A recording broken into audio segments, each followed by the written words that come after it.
An engaged, motivated workforce increases revenue, and this is especially true in customer-facing roles in the outsourcing industry.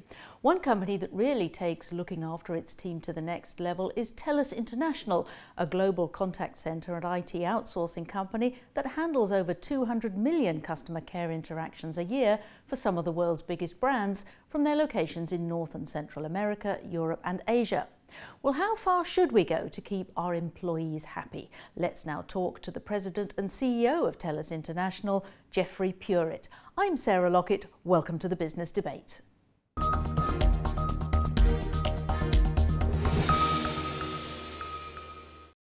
Jeffrey, welcome to the London Stock Exchange studios. Great to be here, thank you.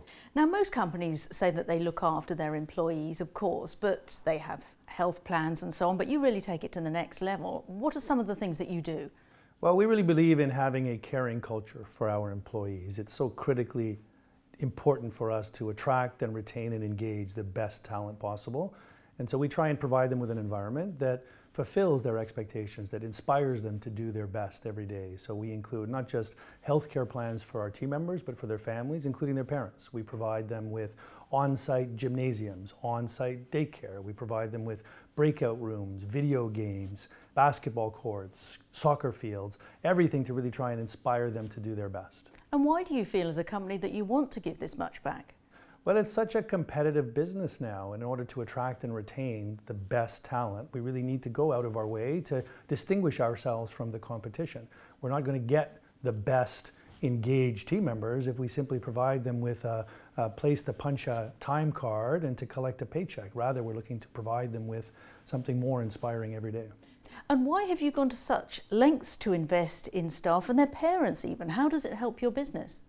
Well, we really believe that in order to do well in business, one needs to do good in the communities where we work, live, and raise our families. We want to provide for our team members and their families because those are the communities from which we're going to draw our future team members, and we think there is this symbiotic relationship between those communities and the success of our business.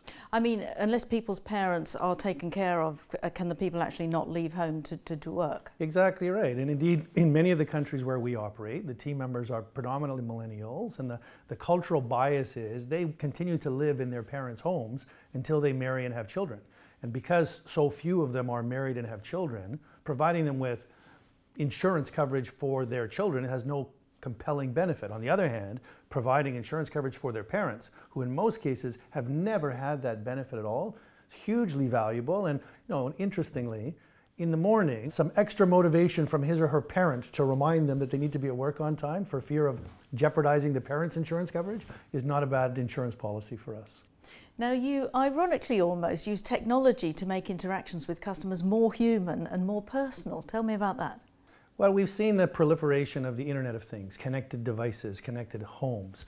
The complexity in this industry continues to accelerate at a remarkable pace. I think we've got 7.2 billion connected devices now, so they are outgrowing humans at 5 to 1 just in the last 30 years. Our agent population need to support that ecosystem, and the only way to do it, in our view, is to exploit, to leverage technology on a real-time basis.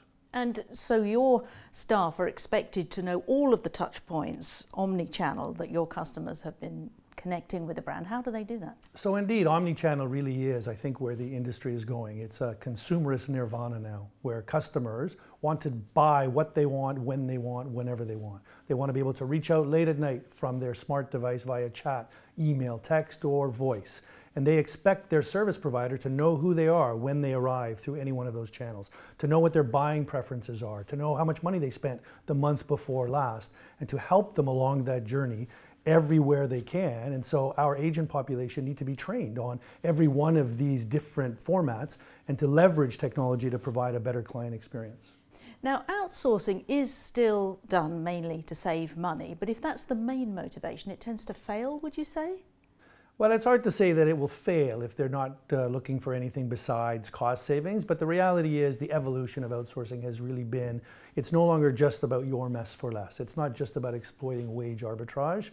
to get a better outcome. Rather, it's about working with an expert to deliver a better client experience for your customers across these various channels. And you have a promise to deliver a superior quality of service versus your competitors. Is that difficult to achieve? It is difficult. It's a very competitive field, and there's some very competent providers in the industry. We've tried to distinguish ourselves by taking a contrarian, a differentiated approach. Rather than focusing on the tools and technology and the processes, which are all important, we believe that you'll never deliver the best possible service unless you have the most engaged employee base. So we focus on who's in the chair rather than what's surrounding them in the chair. Well, Jeff, thanks very much. My pleasure. Thank you. And join us next time when we'll be discussing the latest innovations in fire security and protection and sustainability. Bye-bye for now.